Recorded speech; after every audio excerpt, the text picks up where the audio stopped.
Бұл Бахашак онлайн, өзге тілдің бәрін біл, өз тіліңді құрметте. Сіз Джеки Чанның шын атын білесіз ба? Шын аты Джеки Чан емес.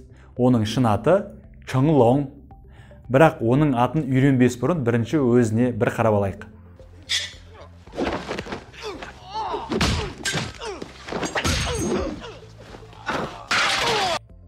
Жарайды, жетеді. Өмір бойы киносын көріп келе жатырмыз. Енді оның қытайша атын дұрыс айтуды үйренейік.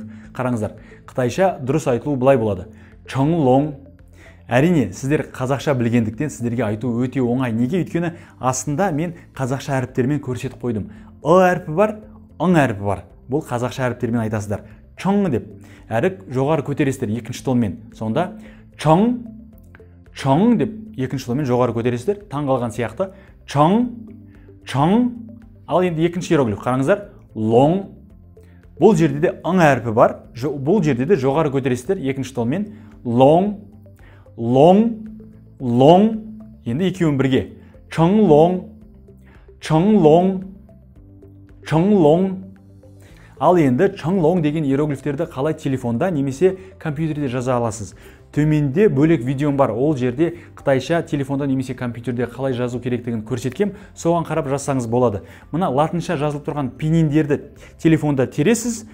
Мына иероглифтерді таңдайсыз. Болды. Өте оңай. Енді Джеки Чанның шын атының мағынасына бір қарап көрейік. Қараңыздар, Чың деген оның тегі, мағынасы болу. Ал екінші иероглифтің мағынасы айдаһар. Бұл оның аты. Біріншісі тегі, екіншісі аты. Сонда бірге мағынасы айдаһар болу дегенді білдіреді. Міне осылай сіздер Джеки Чанның шын атын, мағынасын әрі дұрыс айтуды үйреніп алдыңыздар. Тағы да бір рет қайталайық. Бірдей қайталаңыздар. Чың Лонг.